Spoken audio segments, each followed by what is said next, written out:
Hello student, आज के इस वीडियो में एल्डिहाइड कीटोन की physical and chemical properties discuss की जाएंगी।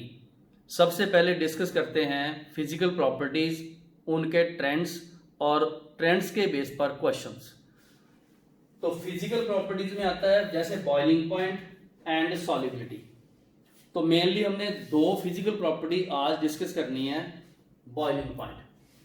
बॉइलिंग पॉइंट कई सारे फैक्टर पे डिपेंड करता है, जैसे पोलैरिटी पे डिपेंड करेगा, इंटरमोलिकुलर फोर्सेज पे डिपेंड करेगा, हाइड्रोजन बॉन्डिंग पे अगर है तो उस पर डिपेंड करेगा, सरफेस एरिया है उस पर डिपेंड करेगा, और इवन मॉलिकुलर वेट वगैरह भी।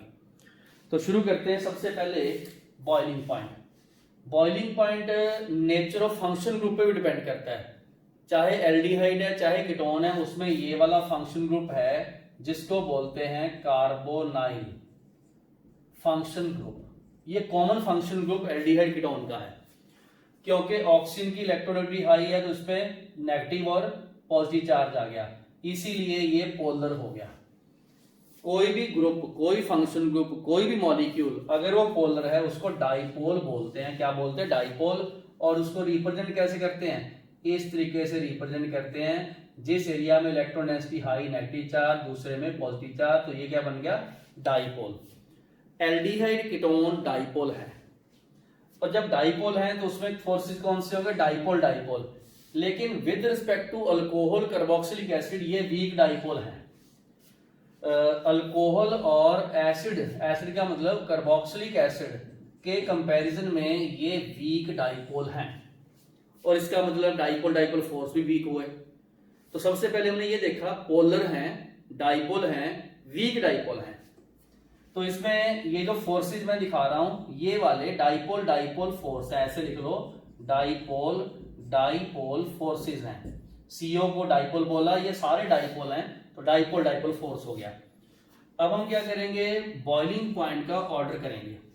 तो बॉइलिंग पॉइंट का ऑर्डर डिस्कस करने से पहले मैं इसको डिफरेंट कैटेगरी में क्लासीफाई करवाऊंगा। जैसे सबसे पहले दूसरे फंक्शन ग्रुप या दूसरे ऑर्गेनिक कंपाउंड के कंपैरिजन में इनका बॉइलिंग पॉइंट कहां स्टैंड करता है वो देखो।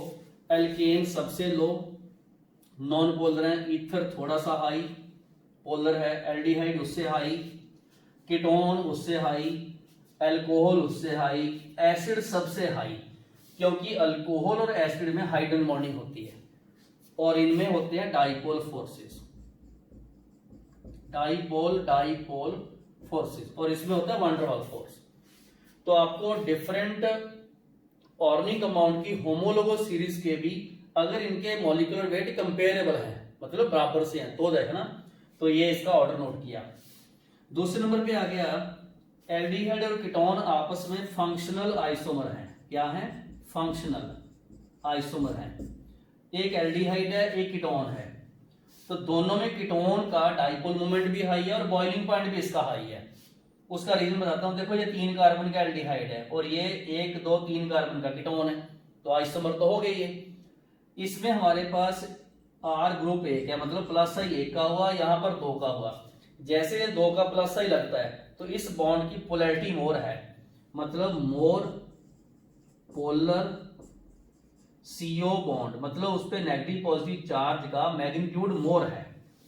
तो इसीलिए कीटोन का बॉइलिंग पॉइंट भी हाई है इससे, एल्डिहाइड से, अगर वो आइसोमर है, फंक्शनल आइसोमर है। ये बहुत इंपॉर्टेंट पॉइंट है। नेक्स्ट, अगर फंक्शनल ग्रुप सेम है, जैसे देखो यहां एल्डिहाइड, ये भी एल्डिहाइड, ये भी एल्डिहाइड या कीटोन, फंक्शनल ग्रुप सेम है, तो एक होमोलोगस सीरीज में जैसे मॉलिक्यूलर मास हम इंक्रीज करते हैं, ये देखो उससे साइज बड़ा होता है, इंटरमॉलिक्यूलर फोर्सेस बढ़ते हैं। कहने का मतलब इससे भी नीचे हम ऐसा लिख देंगे HCOH। देखो फॉर्मेल्डिहाइड से इथेनल, इथेनल से प्रोपेनल, से ब्यूटेनल और आगे पेंटेनल का बॉइलिंग पॉइंट हाई होगा ही होगा, क्योंकि हमने वन डर वाल फोर्सेस वाला पार्ट, आर पार्ट बड़ा कर दिया। ब्रांचिंग का क्या केस है? जब ब्रांचिंग करते हैं बॉइलिंग पॉइंट डिक्रीज होता है। क्यों? क्योंकि सरफेस एरिया डिक्रीज होता है उससे, और ये भी चलता है आइसोमर्स में। आइसोमर्स में ध्यान रखना, आइसोमर्स में चलता है। देखो यहां पर मैंने 1 ये 2, ये 3 और ये 4 और ये 5 कार्बन का एक एल्डिहाइड लिखा है। ये तो स्ट्रेट चेन है, यहां पर मैंने ब्रांच निकाल दी 1 2 3 4 5 और यहां पर मैंने 2 ब्रांच निकाल दी 1 2 3 4 5। तो इसमें आप देखो जब भी ब्रांचिंग लिखूंगा तो सरफेस एरिया मिनिमम है, सरफेस एरिया मिनिमम है, इसलिए इसका बॉइलिंग पॉइंट लोएस्ट है, उधर को बढ़ता जा रहा है। तो बॉइलिंग पॉइंट सरफेस एरिया पे भी डिपेंड करता है, ब्रांचिंग से सरफेस एरिया कम होता है। तो ये तो थे कुछ बॉइलिंग पॉइंट के ऑर्डर और कुछ ट्रेंड, बहुत इंपॉर्टेंट है सारे। अब करते हैं अपने सॉल्युबिलिटी। सॉल्युबिलिटी 2 केसेस में डिस्कस की जाती है। ऑर्निक कंपाउंड की सॉल्युबिलिटी ऑर्निक सॉल्वेंट में तो है ही, इसको तो उसमें तो कोई दो राय नहीं है, ये तो है ही। लेकिन पानी में सॉल्युबिलिटी देखने के लिए हमें कुछ फैक्टर डिस्कस करने हैं, जैसे पोलैरिटी, हाइट एंड बॉन्डिंग।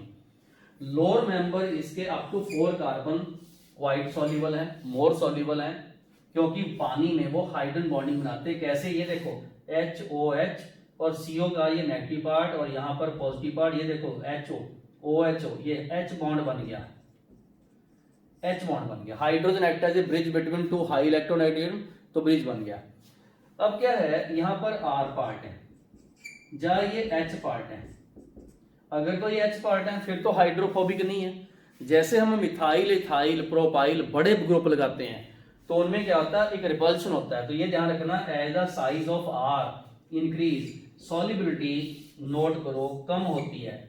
उसका रीजन अल्काइल की हाइड्रोफोबिक नेचर है, वाटर रिपेलिंग नेचर है और रिपल्शन करता है, सॉल्युबिलिटी कम करता है। इसका मतलब ये हुआ मोस्ट सॉल्युबल इज फॉर्मेल्डिहाइड।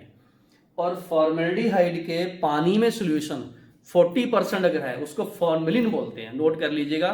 पानी में यहां पर लिख दूं कि HCOHC HO का 40% एक्वा सॉल्यूशन क्यों बोलते हैं, फॉर्मेलिन।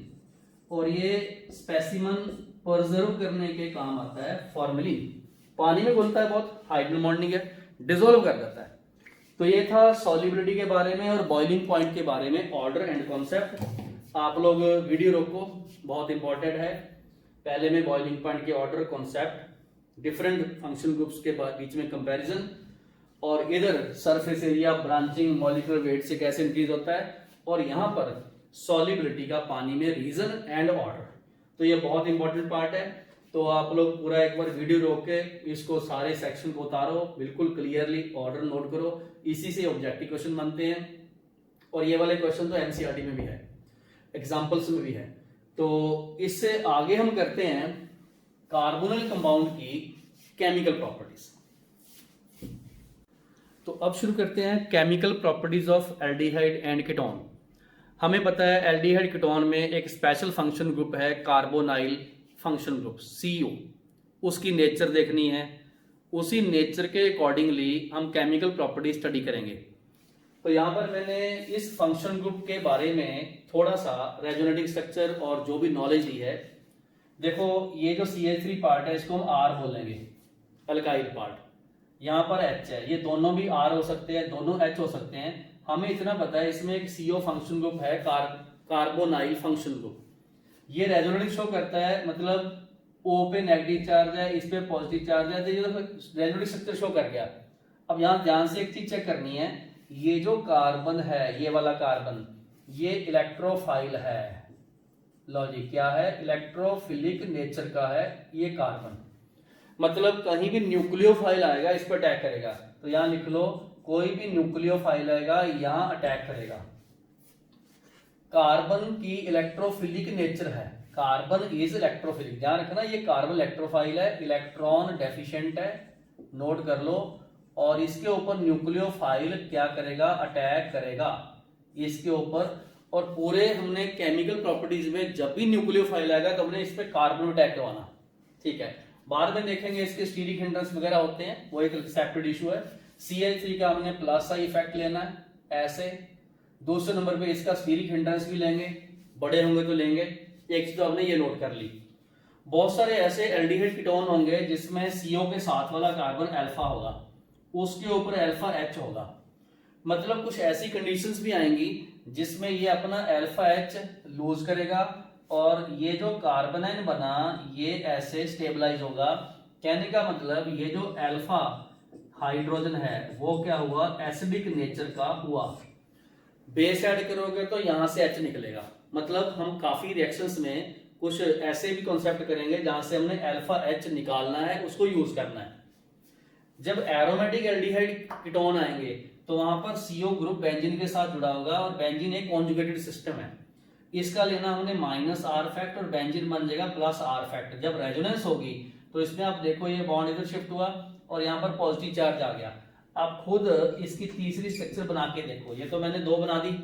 जब तीसरी स्ट्रक्चर बनाओगे तो उसमें आप ये देखना कि ये बॉन्ड इधर शिफ्ट हुआ और बन गई तीसरी स्ट्रक्चर यहाँ पर positive charge, double bond CO-H। कहने का मतलब इसके ऑर्थो एंड पैरा पे इलेक्ट्रॉन डेंसिटी कम है, तो जितने भी न्यूक्लियोफाइल होंगे इधर अटैक करेंगे, जहां अगर हम इलेक्ट्रोफाइल लेके आएंगे तो इस पे अटैक करेंगे। तो ये ग्रुप जो CO हुआ ये मेटा डायरेक्टिंग हुआ, मेटा पोजीशन पे जाएंगे। तो आप लोग सबसे पहले खुद के फंक्शन ग्रुप की, उसकी अल्फा पोजीशन की, उसके साथ जुड़े हुए बेंजीन रिंग की नेचर देखो एकदम से कैसे चेंज हुई। यहीं से ही केमिकल प्रॉपर्टीज में वैरायटी आएगी।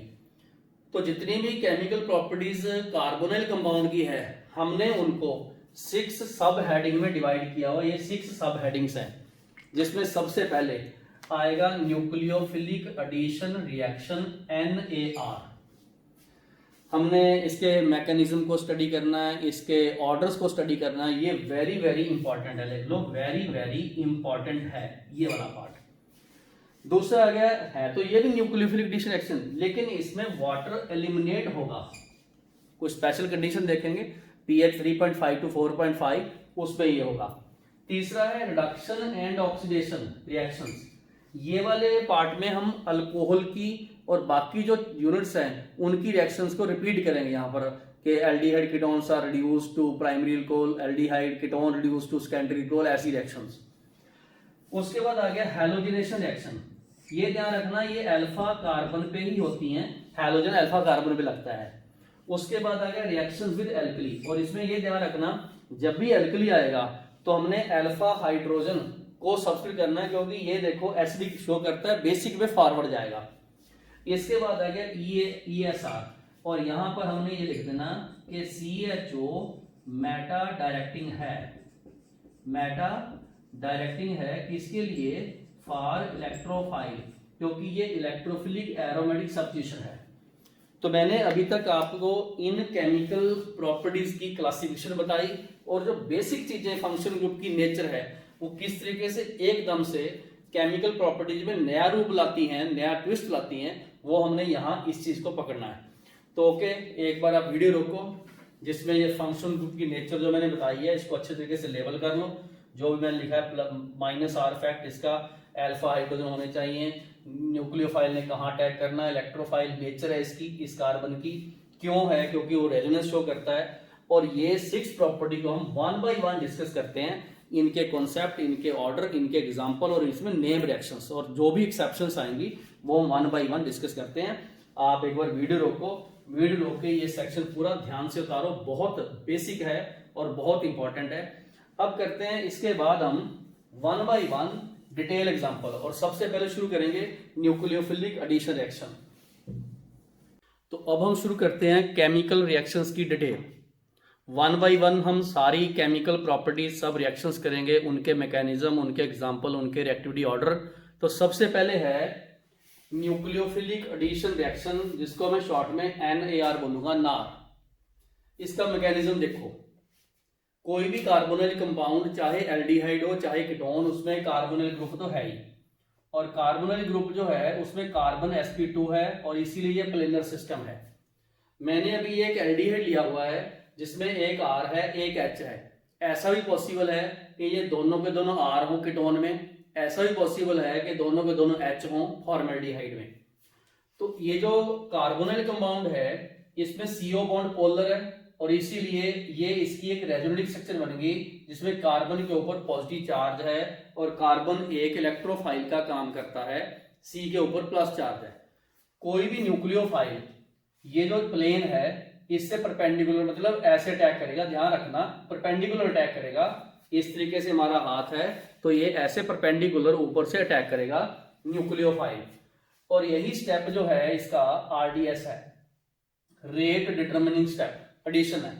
यहां एक चीज नोट कर लो, ये सेकंड ऑर्डर रिएक्शन है। सेकंड ऑर्डर वो इसलिए क्योंकि जो रेट ऑफ रिएक्शन है वो कार्बोनिल कंपाउंड और न्यूक्लियोफाइल दोनों पे डिपेंड करता है। जब ये न्यूक्लियोफाइल कार्बन पॉजिटिव चार्ज पे अटैक करेगा तो यहां पर एक RCHNU और O- बनेगा। ये वाला जो बना ये है टेट्राहीड्रल, लिख लो इसको, नीचे लिखा भी हुआ है, ये इंटरमीडिएट है और एल्कोक्साइड इंटरमीडिएट है, ध्यान से समझ लो।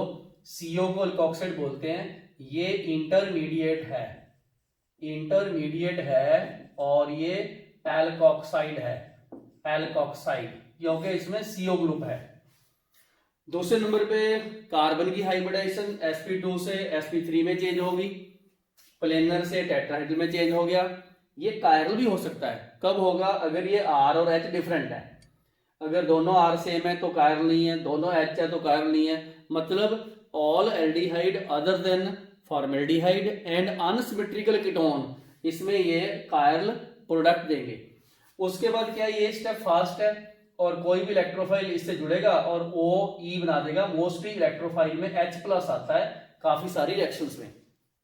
तो ये इसका मैकेनिज्म है, बहुत इंपॉर्टेंट है। 2 स्टेप मैकेनिज्म है, मतलब न्यूक्लियोफाइल ने अटैक किया, टेट्राहीड्रल इंटरमीडिएट बना एल्कोक्साइड, और उसके बाद किसी भी इलेक्ट्रोफाइल ने H+ ने इस पे जुड़ा और ये बन गया फाइनल प्रोडक्ट। फाइनल प्रोडक्ट पक्का टेट्राहीड्रल ही होगा। तो क्योंकि इसमें न्यूक्लियोफाइल ने अटैक किया है और एडिशन हुआ है, इसलिए इस रिएक्शन को न्यूक्लियोफिलिक एडिशन रिएक्शन बोलते हैं। सारे carbonyl compound nucleophilic addition reaction show करते हैं। अब कुछ एग्जांपल हैं, देखो अपने सिलेबस के अकॉर्डिंगली ये कुछ ऐसे एग्जांपल्स हैं जिसमें हमें न्यूक्लियोफाइल कौन कौन से अटैक करने हैं। यहाँ पर CN है, साइनो न्यूक्लियोफाइल, ये अल्काइल कार्बोनाइन है न्यूक्लियोफाइल, बायसल्फाइड न्यूक्लियोफाइल, अल्कोक्साइड है, अमाइड है। तो ये सब न्यूक्लियोफाइल हैं। ये न्यूक्लियोफाइल हमें कहां से मिलेंगे? CN चाहिए तो H+ CN- से मिलेगा, R- चाहिए ग्रिग्नार्ड रीजन से मिलेगा क्योंकि ये वाला +2- ये यहां से मिलता है। अगर हमें बाइसल्फाइड चाहिए तो सोडियम बाइसल्फाइड से मिलता है, और अगर RO चाहिए तो सोडियम अल्कोक्साइड या अल्कोहल से मिलता है, और अगर हमें NH2- चाहिए तो KNH2 या कोई भी अमोनिया डेरिवेटिव से मिलता है। यहाँ पर Z कोई ग्रुप होंगे तो इनसे मिलता है। उसके बाद आप देखो कि ये न्यूक्लियोफाइल है, ये रिएजेंट है जो हमने अटैक करवाने हैं, ये प्रोडक्ट हुए। तो प्रोडक्ट की समरी आप चेक कर लो, CN जुड़ेगा तो बन गया साइनोहाइड्रिन, H यहां पर जुड़ जाएगा, RMgX है तो यहां बन जाएगा हायर अल्कोहल क्योंकि हम इसका हाइड्रोलाइज करके OH लगा देंगे। बाकी ये सोडियम सल्फाइड बनेगा, फिर हेमी एस्टर बनेगा, फिर अमीनो अल्कोहल बनेगा।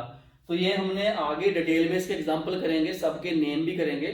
तो अभी हमने एक समरी की है कि कौन कौन से न्यूक्लियोफाइल कौन कौन से रिएजेंट से मिलेंगे और किस टाइप के प्रोडक्ट बन सकते हैं, ये एक समरी है।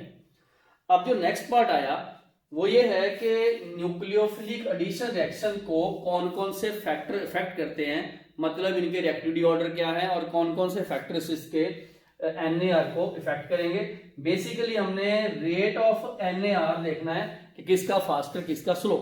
पहले हम कुछ फैक्टर पढ़ लें।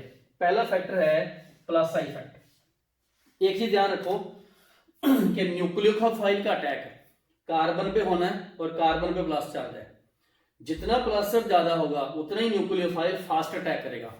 अब देखो यहां पर आ गया plus I effect of R alkyl group. Plus I effect क्या करता है? ये तो इलेक्ट्रॉन डोनेटिंग है। अब जिस कार्बन पे न्यूक्लियोफाइल ने अटैक करना है, कार्बन के ऊपर प्लस चार्ज है, अगर उस पर अपने प्लस आई ग्रुप लगा दिया तो ये प्लस चार्ज तो इसका कम हो जाएगा क्योंकि उसने इलेक्ट्रॉन दे दिए। प्लस आई इफेक्ट ने इसको इलेक्ट्रॉन दिए, ये तो इलेक्ट्रॉन रिच हो गया। अब न्यूक्लियोफाइल क्यों अटैक करेगा? कहने का मतलब plus I effect supply electron to the carbon of CO। यहां पर प्लस लिख लो, इस पे माइनस लिख लो, hence electron deficiency is reduced. किसकी? इस कार्बन की। क्योंकि जब आसपास के ग्रुप इसको इलेक्ट्रॉन दे देंगे, इलेक्ट्रॉन डोनेटिंग ग्रुप, चाहे वो प्लस आई है, चाहे प्लस आर है, चाहे प्लस एच है, जो भी इलेक्ट्रॉन डोनेट करने वाले देंगे, तो वो क्या करेंगे, इलेक्ट्रॉन की डेफिशिएंसी कम कर देंगे। न्यूक्लियोफाइल अब अटैक नहीं करेगा, रेट ऑफ रिएक्शन डिक्रीज मतलब स्लो हो जाएगा। उसके उलट माइनस आई क्या करेंगे, माइनस आई तो उससे इलेक्ट्रॉन खींच लेंगे, वो पुल कर लेंगे। पुल करेंगे कौन से, जैसे NO2CN है, वो रेट ऑफ रिएक्शन को इंक्रीज करेंगे, क्योंकि अब न्यूक्लियोफाइल को तो क्या चाहिए, वो पॉइंट चाहिए जिस पे इलेक्ट्रॉन कम हो, तो माइनस आई वाले खींच के उस पे इलेक्ट्रॉन कम कर देंगे और रेट ऑफ रिएक्शन हो जाएगा इंक्रीज। ये ध्यान रखना, प्लस आई वाले करेंगे डिक्रीज रेट ऑफ NAR को, माइनस आई वाले करेंगे डिक्रीज, ठीक है, प्लस आई वाले करेंगे डिक्रीज और माइनस आई वाले करेंगे इंक्रीज। ठीक हो गया। अब आ गया स्टीरिक रिपल्शन। क्या होता है, जैसे इस न्यूक्लियोफाइल ने कार्बन पे अटैक करना, मान लो हमने यहाँ पर बड़े बड़े ग्रुप लगा दिए, ये ग्रुप लगा दिए, कोई भी methyl, ethyl, propyl, tertiary butyl, जब फिनाइल, जब हम बड़े ग्रुप लगाएंगे तो जब ये न्यूक्लियोफाइल ऐसे आएगा तो ये इसको रिपेल करेंगे, इसको बोलते हैं स्टीरिक रिपल्शन। तो रिपेल जितने ज्यादा करेंगे रेट ऑफ रिएक्शन उतना स्लो होगा। When nucleophile attack on the carbon of CO, the steric repulsion of bulky R, इसका मैंने ऑर्डर लिख दिया, H से ज्यादा मिथाइल का होता है, H तो बहुत छोटा है, CH3 से इथाइल का, इथाइल से प्रोपाइल का, प्रोपाइल से बुटाइल का और इवन फिनाइल का और भी ज्यादा। तो ये बल्कि ग्रुप क्या करेंगे, ये स्टीरिक रिपल्शन करेंगे और ये डिक्रीज कर देंगे क्या, रेट ऑफ NAR। कई बार हम पूछा जाता है कि कौन सा ऐसा एल्डिहाइड है जो मोस्ट रिएक्टिव है। लो जी, यहां लिखेंगे HCOH, ये मैक्सिमम NAR शो करता है, मैक्सिमम। कारण H एक तो इनके बल्कि ग्रुप नहीं है, रिपल्शन कम है, दूसरा इसका प्लस ही नहीं है। लो जी, अब आ गया माइनस आर फैक्ट। ठीक है, माइनस आर हो, माइनस आई हो, माइनस एच हो, ये होते हैं इलेक्ट्रॉन विड्रॉइंग ग्रुप और ये इलेक्ट्रॉन डेंसिटी कम करते हैं, अपनी तरफ खींच लेते हैं। किसी भी कॉन्जुगेटेड सिस्टम में अगर माइनस आर फैक्ट है, जैसे हमने NO2 लगाए या CN ग्रुप लगाए, ये क्या करेंगे, इंक्रीज कर देंगे पॉजिटिव चार्ज डेंसिटी उस कार्बन पे, इस कार्बन पे जिस पे न्यूक्लियोफाइल अटैक करना है। तो बस हमें पॉजिटिव चार्ज ही तो चाहिए, तो न्यूक्लियोफिलिक एडिशन रिएक्शन में कार्बन के ऊपर पॉजिटिव चार्ज होना बहुत जरूरी है। तो उससे क्या होगा, ये इंक्रीज कर देंगे। और उसके उलट अगर प्लस आर है, ये तो हो गए इलेक्ट्रॉन डोनेटिंग ग्रुप, जैसे OH ग्रुप है, OR ग्रुप है, NH2 ग्रुप है, ये क्या करेंगे, ये तो इलेक्ट्रॉन पुश करते हैं, ठीक है, तो इलेक्ट्रॉन डेंसिटी को कम कर देंगे, नेगेटिव पॉजिटिव चार्ज को कम कर देंगे, इसीलिए रेट ऑफ जो NAR है उसको भी स्लो कर देंगे। तो मतलब बड़ी सिंपल सी बात है, इस पूरे सेक्शन में एक तो स्टीरिक रिपल्शन देखना हमने, जिसका ज्यादा है वो रिएक्शन स्लो कर देगा। एक जितने भी इलेक्ट्रॉन डोनेटिंग ग्रुप लगाओगे आप, plus I, plus R, plus H, उसके पॉजिटिव चार्ज वाले कार्बन को अगर वो डिस्टेबलाइज करेंगे, मतलब उसके पॉजिटिव चार्ज को अपने पे ले लेंगे और पॉजिटिव चार्ज डेंसिटी कम कर देंगे, बिल्कुल समझिए। तो इसीलिए न्यूक्लियोफाइल उतना ही कम रिएक्ट करेगा और जितने भी विड्रॉ करने वाले होंगे minus I, minus H, minus R, वो कार्बन के ऊपर पॉजिटिव चार्ज और ज्यादा ले आएंगे, पॉजिटिव चार्ज की डेंसिटी और ज्यादा बढ़ जाएगी, न्यूक्लियोफाइल उतना ही फास्टर रिएक्ट करेगा। तो ये हमने बहुत इंटरेस्टिंग, बहुत ही इंपॉर्टेंट ये सेक्शन किया है। तीन ही फैक्टर होते हैं, प्लस आई वाला न्यूक्लियोफिलिक एडिशन को स्लो करेगा, माइनस आई वाला बढ़ाएगा, स्टीरिक रिपल्शन कम करेगा, मैक्सिमम किसकी है, फॉर्मल्डिहाइड की, प्लस माइनस आर वाला क्या करेगा, खींच लेगा, पॉजिटिव चार्ज ज्यादा हो जाएगा, वो फास्ट करेगा, और प्लस आर वाला स्लो कर देगा, क्योंकि वो लोन पेयर दे देगा और कार्बन के ऊपर जो पॉजिटिव चार्ज है वो कम हो जाएगा, न्यूक्लियोफाइल अटैक नहीं करेगा। तो हमने इन बातों के बेस पर जो हमने अभी आपको करवाया, ये सबसे पहले तो आपने मैकेनिज्म को इस तरीके से नोट कर लेना, छोटी छोटी बातें हैं इसमें, ये सारी लिखी हुई हैं, क्या क्या चीजें हैं इसमें, ये कुछ एग्जांपल हैं। और उसके बाद ये तीन फैक्टर हैं, हालांकि इसमें भी दो फैक्टर हैं, प्लस आई माइनस आई, इसमें भी दो फैक्टर हैं, प्लस आर माइनस आर, तो टोटल मान के चलो 5 फैक्टर हैं, बाकी लिखे मैंने 3 हेडिंग में ही है। तो ये सारे फैक्टर आप एक बार वीडियो रोको और इसको उतारो ध्यान से।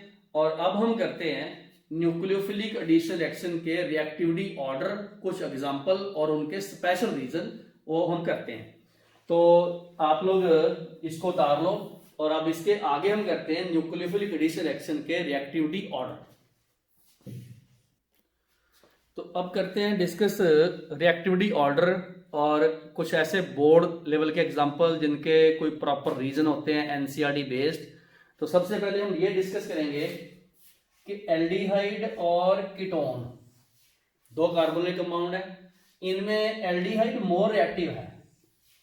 मतलब सिंपल सा क्वेश्चन कि aldehyde more reactive towards NaR या ketone less reactive towards NaR। जैसे HCN से लेस रिएक्टिव कौन है, मतलब चाहे तो किसी रिएजेंट के ऑर्डर में पूछ लेंगे, चाहे सिंपली पूछ लें। लो जी, ये फॉर्मल्डिहाइड है, ये एस्टेल्डिहाइड है, ये एसीटोन है। मतलब ये एल्डिहाइड है, ये कीटोन है, और कीटोन बिल्कुल एंड में चला गया, लीस्ट एक्टिव। इसको डिस्कस करते हैं। सबसे पहले यहाँ पर दो H है, H का स्टीरिक हिंड्रेंस बहुत कम है। हमने क्या किया, एक मिथाइल ग्रुप लगाया या कोई भी मिथाइल ग्रुप लगाया, उसका यहाँ पर प्लस का इफेक्ट है, स्टीरिक हिंड्रेंस भी बढ़ गया, रिएक्टिविटी स्लो हो गई। अब उसमें क्या है, कीटोन में दो R आगे, R मतलब अल्काइल ग्रुप, इसका भी प्लस आई, इसका भी प्लस आई, और प्लस आई क्या करेंगे, इस कार्बन के ऊपर जो पॉजिटिव चार्ज था जिसके ऊपर न्यूक्लियोफाइल ने ऐसे अटैक करना है, ये पॉजिटिव चार्ज कम हो गया क्योंकि इन्होंने इलेक्ट्रॉन दे दिए। तो अल्टीमेटली मतलब अगर अपने ये देखें, कीटोन इज लेस रिएक्टिव और फॉर्मल्डिहाइड इज मोस्ट रिएक्टिव, बीच में एल्डिहाइड है, वो इससे ज्यादा है और इससे कम है। तो नॉर्मली मतलब aldehyde more active than ketone है। कीटोन साइड में चला गया, ये दोनों एल्डिहाइड है। दो मेन पॉइंट हमारे सामने आए, कौन कौन से, ये लो मैंने हाईलाइट कर दिए। Positive I effect of alkyl group, decrease करेगा positive charge, density on the carbon, nucleophile attack slow हो गया, NaR स्लो। स्टीरिक रिपल्सन बल्कि ग्रुप का, कीटोन में दो R हैं, दो अल्काइल ग्रुप हैं, और इसमें ग्रेटर स्टीरिक रिपल्सन है एल्डिहाइड के कंपैरिजन में, दो आगे। अब इसमें फिर देखते हैं हम लोग, दो मिथाइल हैं, दो इथाइल आ जाएं, प्रोपाइल आ जाएं, तो ये और कम होता जाएगा। मतलब बड़े बल्कि ग्रुप वाले तो ये मान के चलो शो करते ही नहीं है। तो ये रहा aldehyde more reactive than ketone. अब देखो एल्डिहाइड भी दो टाइप के हैं, एक एरोमेटिक है, एक एलिफेटिक है। एरोमेटिक का मतलब जिसमें बेंजीनिंग हो, जैसे ये रहा फिनाइल, ये एक फिनाइल एक मिथाइल, तो ये वाले ये हो गया एरोमेटिक, ये हो गया एलिफेटिक। क्लियर हो गया। तो इसके रीजन में आएगा रेजोनेंस, ये रेजोनेंस आ गया, ये लो। मतलब आपको इसका एग्जांपल रेजोनेंस से शो करना है। मैं आपको एक बात बताता हूं, CHO का होता -R, ये लो बेंजीन का बन गया प्लस R बेंजीन का। ठीक हो गया। तो पहले मैंने रीजन में बताया कि प्लस R हो, प्लस I हो, प्लस H हो, ये सारे NaR को स्लो करते हैं, जितने -R हैं ये सारे NaR को फास्टर करते हैं। तो यहां पर तो हमने प्लस R लगा दिया। जैसे हमें बताया कि CO बॉन्ड पोलर है, ये ऐसे गया और प्लस माइनस आ गया। अगर तो ये प्लस चार्ज यहां पर रहता तो न्यूक्लियोफाइल ने इस पे ऐसे करना था अटैक, लेकिन ये तो आगे डिस्पर्स हो गया। देखो मैंने अभी इसमें जस्ट पहली स्ट्रक्चर के बाद दो और बनाई है, टोटल 5 होती है, दो ये मैंने बनाई नहीं है। तो मैंने तो ये शो किया कि जो पॉजिटिव चार्ज जिसपे न्यूक्लियोफाइल ने अटैक करना था वो तो डिस्पर्स हो गया, इसलिए न्यूक्लियोफाइल के अटैक का चांस कम हो गया। तो हमने इतना सा बोलना है कि ड्यू टू प्लस और इफेक्ट ऑफ बेंजीनिंग या कोई भी ऐसा कॉन्जुगेटेड सिस्टम, कुछ और एग्जांपल भी देखेंगे, ये क्या करते हैं, ये पॉजिटिव चार्ज डेंसिटी डिस्पर्स होगी ओवर द बेंजीनिंग और रेट ऑफ द NaR ये रहा स्लो हो गया। ध्यान से नोट कर लो, ये दोनों क्वेश्चन बहुत इंपॉर्टेंट है। बेसिकली आपको ऑब्जेक्टिव में तो ये ऑर्डर आता है, ये वाला तीनों का, और ये ऑर्डर आता है, और बोर्ड्स में इसके रीजन आते हैं। तो आप लोग एक बार वीडियो रखो ध्यान से, ये वाला सेक्शन उतारो, उसके बाद ये वाला, ये मोस्ट इंपॉर्टेंट क्वेश्चंस हैं। ये 2 मार्क्स के, 3 मार्क्स के, बड़े जितने मर्जी छोटे बड़े कर लो, इनको लिख के स्ट्रक्चर बना के पूरी स्ट्रक्चर बना दो, क्वेश्चन का बल्कि हो जाता है, बड़ा हो जाता है। तो बोर्ड्स के लिए 2 क्वेश्चन बहुत इंपॉर्टेंट है। वीडियो रोक के एक बार आराम से दोनों को उतारो, और अब हम कुछ और एग्जाम्पल करते हैं जिसमें हम रिएक्टिविटी ऑर्डर डिस्कस करेंगे, जो बेसिकली कंपटीशन में या ऑब्जेक्टिव टाइप क्वेश्चंस में ज्यादा आते हैं। तो कुछ और ऑर्डर करते हैं, तो शुरू करते हैं बाकी ऑर्डर। तो सबसे पहले ये जो मैंने ऑर्डर इधर बोर्ड पे लिखे हैं, जिसमें तीसरा, चौथा, ये फिफ्थ और सिक्स्थ, इनको एक बार वीडियो रोको और अपने नोटबुक में उतारो और ट्राई करो। इनके आंसर आपने यहाँ लिखने हैं ये, और मैं इसके बाद डिस्कस करवाऊंगा और आपने चेक करना कितने आपके ऑर्डर ठीक हैं। तो इन सब में हमने plus R minus I plus I ऐसा कुछ देखना और स्टीरिक इंटरेस्ट देखना है। लो जी, आई होप के आप लोगों ने वीडियो रोक के और ये सारे सॉल्व कर लिए होंगे। तो अब मैं शुरू करता हूँ इनका डिस्कशन, इनके सोल्यूशन। ये तीसरा क्वेश्चन, तीसरे क्वेश्चन में ये बेंजाल्डिहाइड है, ये पैरा नाइट्रोबेंजाल्डिहाइड है और ये है पैरामिथॉक्सी। तो ये जो NO2 ग्रुप है इसका आएगा माइनस आर फैक्ट, ये ऐसे खींचेगा, और जो मिथॉक्सी है उसका है ऐसे प्लस आर फैक्ट जो इलेक्ट्रॉन सप्लाई करेगा। हमने अभी देखा प्लस आर वाले स्लो करते हैं, माइनस आर वाले फास्ट करते हैं, पी से फास्टर ये क्यू होगा। और अगर मैं इसका आंसर लिखूं तो सबसे कम आर है, आर से ज्यादा पी, पी से ज्यादा क्यू, इधर को इंक्रीज। सबसे फास्टर इसमें NO2 है, मतलब कोई भी न्यूक्लियोफाइल आएगा इस पे जल्दी अटैक करेगा, क्योंकि इसका पॉजिटिव चार्ज और इंक्रीज कर दिया NO2 ने। इसने इलेक्ट्रॉन देके पॉजिटिव चार्ज कम कर दिया इससे भी। तो सबसे स्लो इसमें R है, सबसे फास्ट इसमें Q है, और P इनके मिडिल में आ गया। अब यहां आ जाओ। अब इसमें क्या है, NO2 ग्रुप की पैरा पोजीशन है, यहां पर माइनस आर फैक्ट है इसके, इस पे कुछ नहीं है, एक बार फिर से लिख लो, इसका माइनस आर फैक्ट है। अब जब नाइट्रो मेटा पे होता है उसका अकेला माइनस आई होता है, आर तो ऑर्थो पैरा पे लगते हैं, इसका माइनस आर साथ में माइनस आई भी है। अब माइनस आई यहां भी लिख लो एक बार, यहां माइनस आई है। तो अगर अपने देखे सबसे कम कौन है, सबसे कम तो इसमें क्यू है, क्योंकि माइनस आई तो है ना कम से कम, तो क्यू से ज्यादा आर हुआ। अब आ गया NO2 का जो फैक्ट है, चाहे माइनस आई देख लो चाहे माइनस आर देखो, वो तो ऑर्थो पे ज्यादा होता है पैरा से। तो ऑर्थो वाला मतलब S तो सबसे ज्यादा रिएक्टिव है, तो यहां पर इससे ज्यादा हम लिखेंगे P और सबसे ज्यादा S। ये इसका ऑर्डर आया, इधर को इंक्रीज। फिर से ध्यान से चेक कर लो, सबसे कम Q है क्योंकि उस पर कोई ग्रुप नहीं है, और ये सारे ग्रुप ऐसे हैं जो इलेक्ट्रॉन विड्रॉइंग ग्रुप हैं। बस मेटा पे सिर्फ माइनस आई लगता है, ऑर्थो और पैरा पे लगते हैं माइनस आर भी साथ में, और ऑर्थो वाले का ज्यादा है पैरा से, वेरी सिंपल। अब ये एक ही कंपाउंड है, मान लो हम लोग न्यूक्लियोफाइल का अटैक करवाएं ऐसे, तो वो सबसे पहले किस में जाएगा। देखो ये एल्डिहाइड है और ये कीटोन है, इसको लिख दो एल्डिहाइड, ये आ गया कीटोन, और है तो ये भी कीटोन, और दूसरे नंबर पे इस ग्रुप का आ गया प्लस आर फैक्ट, ऐसे ऐसे। रेजोनेंस से इलेक्ट्रॉन दे दिए इसने, विनाइल लगाया मैंने। तो कहने का मतलब सबसे ज्यादा न्यूक्लियोफाइल पहले इस पर अटैक करेगा, क्योंकि यही मोर एक्टिव है, इनको छोड़ देगा। बिल्कुल समझ में आ गया। तो अगर हम ऑर्डर ऑफ एक्टिव देखें तो तीसरा सबसे कम, दूसरा उससे ज्यादा, पहला सबसे ज्यादा, ये इसका आंसर आया। अब यहां आ जाओ, लो जी, ये है एलिफेटिक एल्डिहाइड, इसका है प्लस आई इफेक्ट, ऐसे प्लस आई तो इसका भी है, ये तो बराबर हो गए। इसका आ गया क्या, अगर ये CO को हम माइनस आर बोलते हैं तो इसको बोल दिया मैंने प्लस आर, ये तो देने वाला हो गया, डोनेट कर देगा, ठीक है। अब सबसे कम रिएक्टिव इसमें S है, क्योंकि इसमें तो दो बेंजीन आ गए, दोनों के प्लस आर, क्योंकि इसका माइनस आर है तो इसका प्लस आर, दोनों देने वाले। और मोर ओवर इतने बड़े बड़े ग्रुप, 6 कार्बन के रिंग, स्टीरिक हिंड्रेंस कितनी ज्यादा हो जाएगी, और इसका सिर्फ प्लस आर ए का। तो हम अगर इनका ऑर्डर लिखें तो मेरे हिसाब से सबसे कम S है, S से ज्यादा Q होगा, Q से ज्यादा R बनता है, R से ज्यादा P बनता है। तो ये ऑर्डर बना NAR का ऑर्डर, ठीक।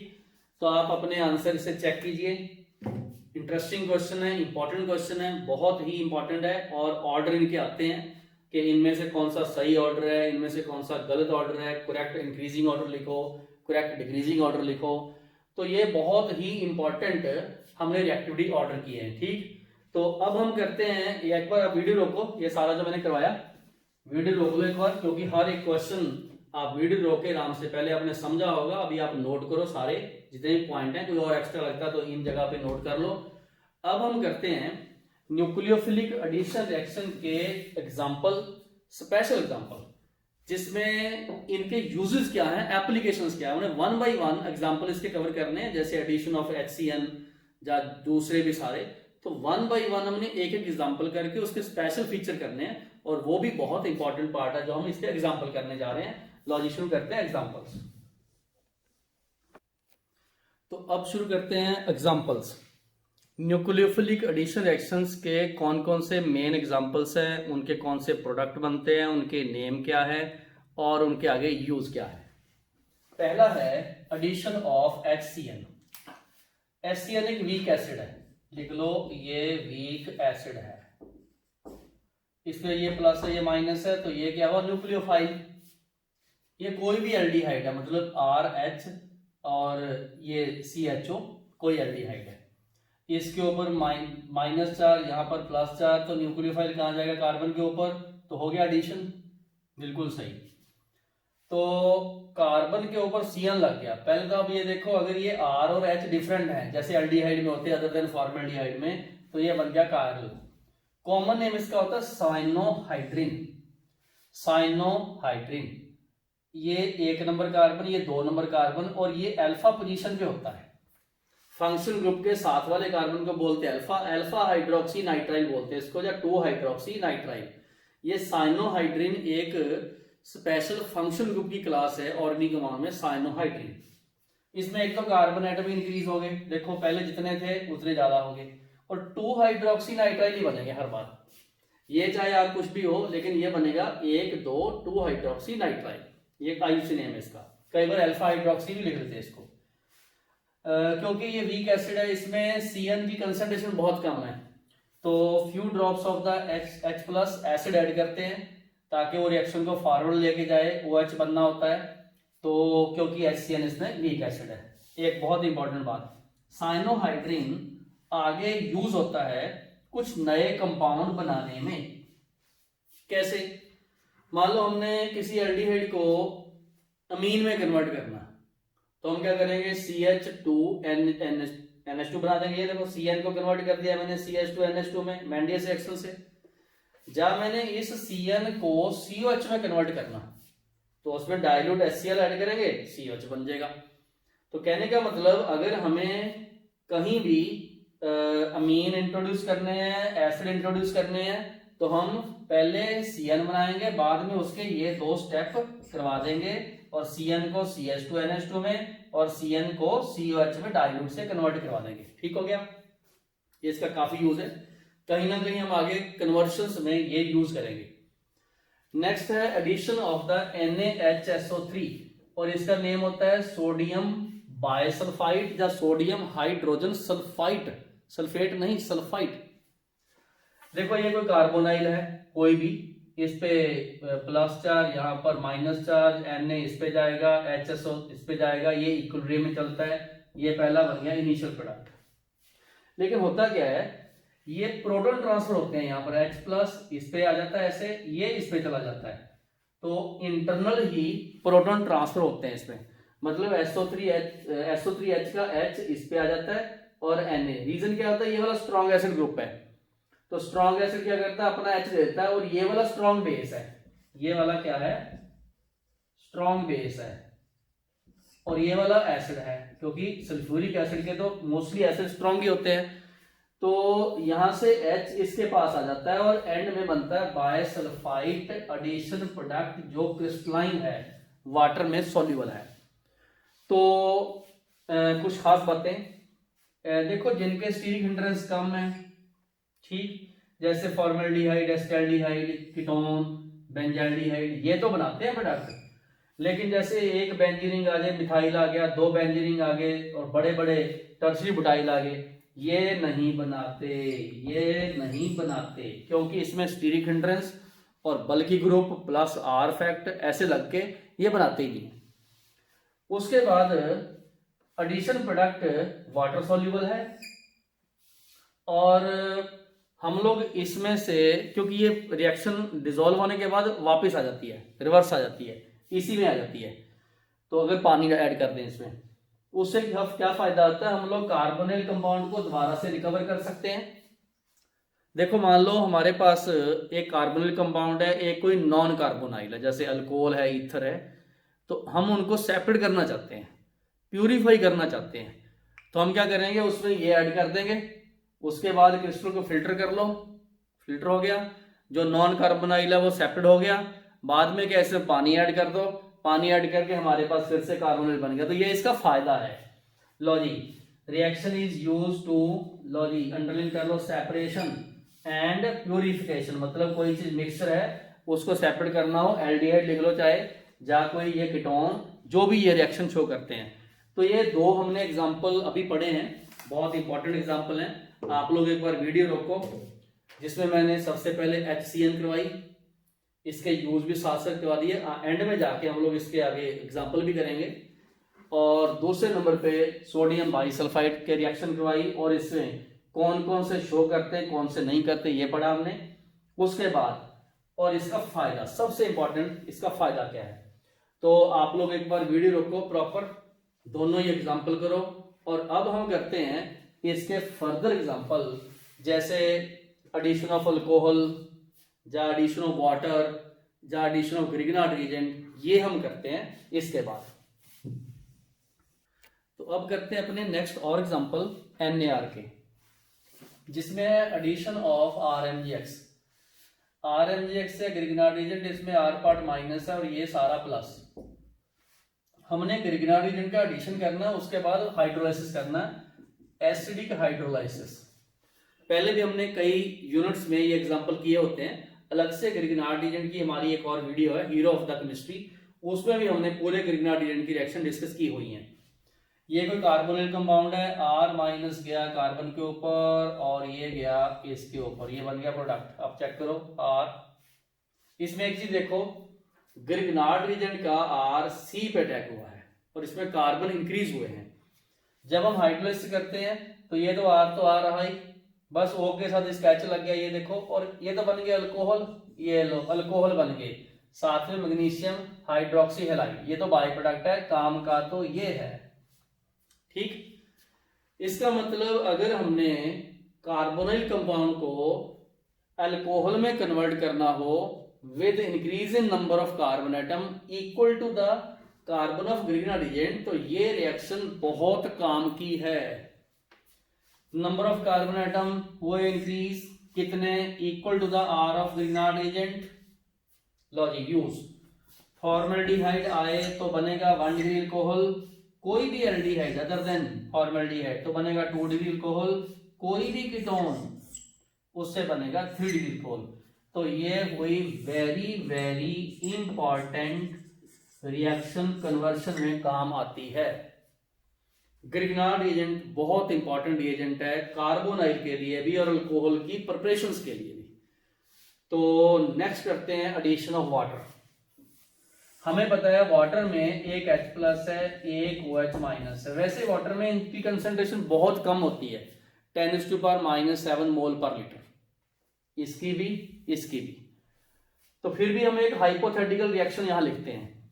देखो वाटर में एक H प्लस है, ये लो H प्लस यहां जाएगा, एक OH माइनस है वो यहां जाएगा, ये बन गया OH, ये तो दो बन गए, इसको बोलते हैं हाइड्रेट। और ये अनस्टेबल होते हैं क्योंकि ये जेमिनल हैं, इनसे वापस ऐसे वाटर निकल के यही आ जाता है।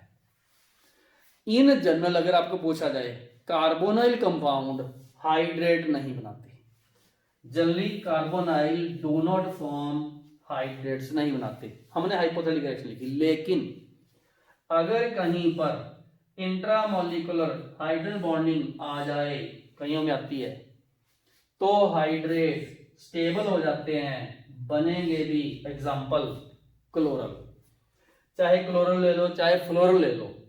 क्लोरल का मतलब अल्फा पोजीशन पे 3 Cl, ठीक है, क्लियर हो गया। और यहाँ पर H भी लगा दो, ठीक है। इधर भी ये एक मिनट, तो मैं इसको थोड़ा ठीक करके लिख दूं आगे, ये लो स्ट्रक्चर इसकी दोबारा से बनाता हूं। लो जी, ये है कार्बन H, इसके ऊपर OH ये, और इसके ऊपर OH ये। हाँ जी,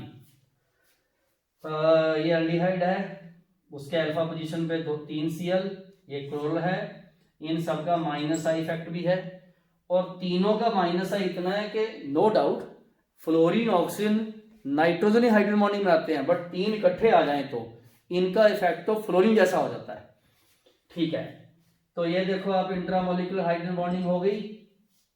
ठीक है, ये मतलब ये अनस्टेबल था, इसने स्टेबलाइज कर दिया। ये देखो इंट्रामोलिकुलर हाइड्रोजन बॉन्डिंग लाइक, ये देखो इंट्रामोलिकुलर हाइड्रोजन बॉन्डिंग लाइक, ऐसे।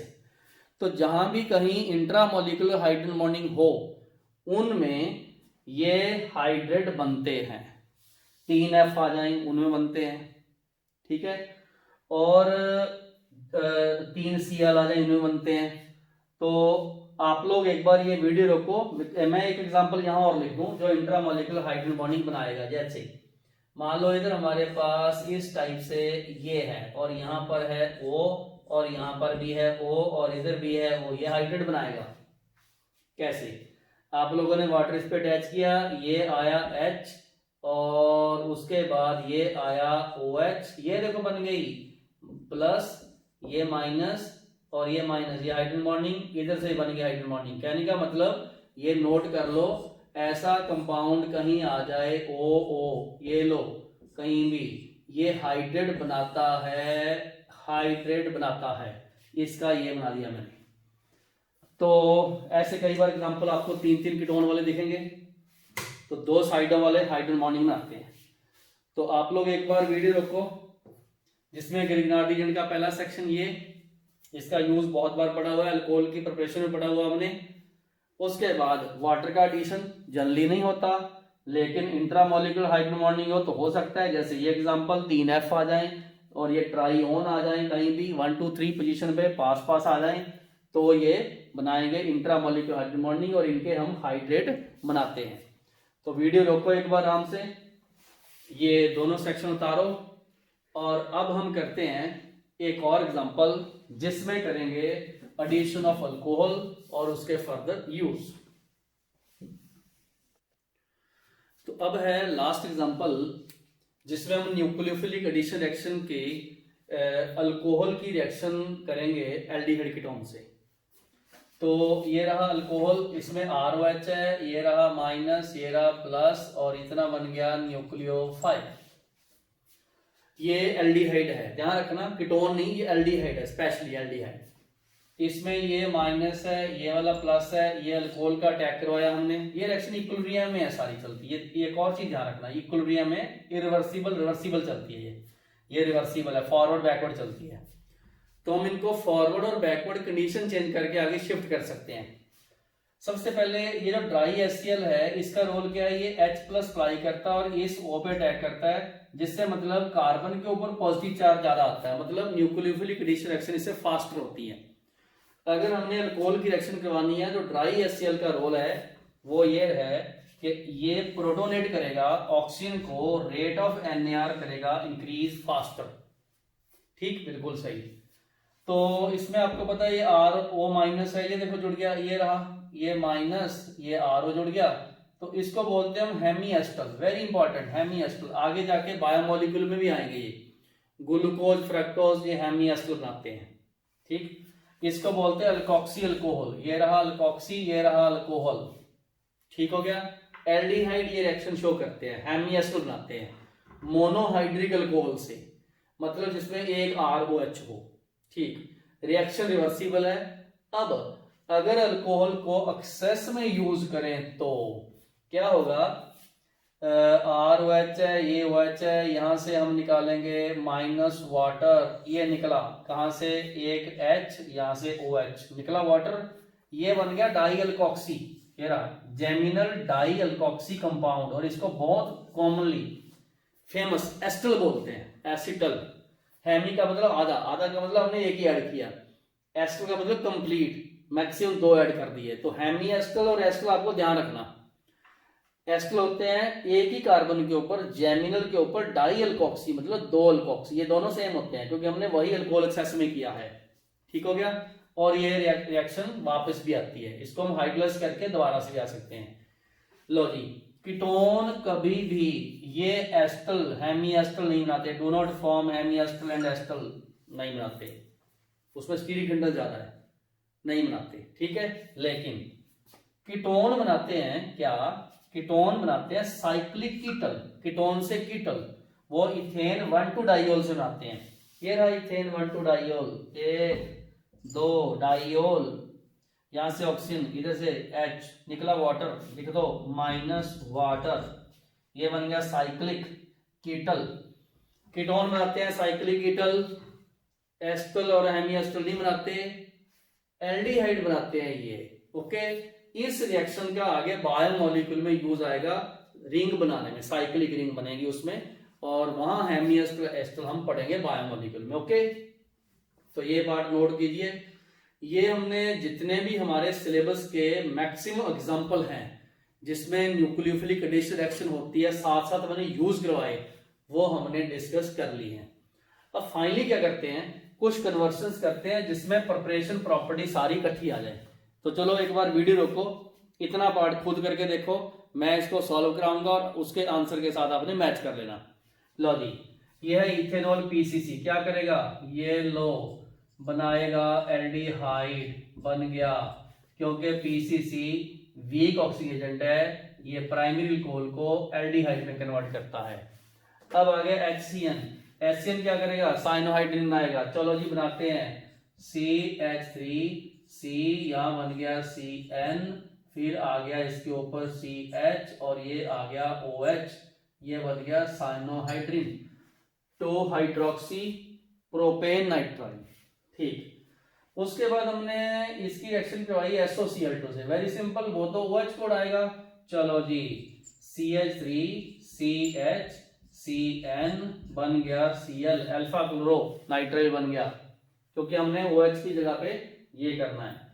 अब हमने किया इसका डाइल्यूट HCl के साथ, वो क्या करता है, वो CN के साथ, ये लो CH3C, आगे OH, यहाँ CH भी लिख लो, ये बन गया COOH, क्योंकि वो CN को COH में कन्वर्ट करता है, ठीक हो गया, ये बन गया लैक्टिक एसिड। चलो जी नोट करो, इसी को बोलते हैं लैक्टिक एसिड, मतलब इथेनॉल से लैक्टिक एसिड बना सकते हैं, इथेनॉल से भी लैक्टिक एसिड बना सकते हैं, 2 hydroxy propanoic acid is lactic acid. अब हमने क्या करना है, Na C2H5, वो इस CN को करेगा CH2 में कन्वर्ट। चलो लिखो जी, CH3CH, इधर आ गया CH2, ये रहा NH2 और ये रहा OH, नॉट ONA, OH, ठीक हो गया। तो ये हमने देखो क्या करेंगे, इसको नंबरिंग 1, इसको 2, इसको 3, बिल्कुल सही, 1 अमीनो प्रोपेन 2 बन गया, बिल्कुल सही। लो जी, इससे ये बना लिया हमने, इससे ये बना लिया हमने, इससे ये बना लिया हमने। अब इससे ये ऐड करेंगे, लो जी, ग्रिग्नार्ड रीजन की रिएक्शन है, एल्डिहाइड है, 2 डिग्री अल्कोहल बनेंगे, कैसे बनेंगे, CH3 यहाँ लगा दो, OH H, और जितने भी कार्बन हैं, कितने हैं, 2 हैं, ये बन गया ब्यूटेन 2-ऑल। कंसंट्रेट H2SO4 क्या करता है, डिहाइड्रेशन, क्या करता है, डिहाइड्रेशन, इससे बनेगा अल्कीन, यहां से OH, यहां से H, ओके, बन गया, क्या बन गया, ब्यूटटूइन, ये लो बॉन्ड हटाओ, ब्यूटटूइन बन गया। तो आप लोग वीडियो रोको कंप्लीट एक बार, जिसमें हमने ये रिएक्शन पूरी उतारनी है और ये कन्वर्शंस, ऐसी कन्वर्शंस और हमारे मॉड्यूल्स में है, आपको शीट दी जाती है उसमें है, एनसीईआरटी के एग्जांपल्स में है, और प्रीवियस ईयर में आपने सॉल्व करनी है। तो ये वीडियो रोक के इसको कंप्लीट करो। और ये हमने आज कंप्लीट की है इस वीडियो में न्यूक्लियोफिलिक एडिशन रिएक्शन। तो अगले वीडियो में कुछ और नई केमिकल प्रॉपर्टीज करेंगे। तो आज की यही रिएक्शन खत्म हुई।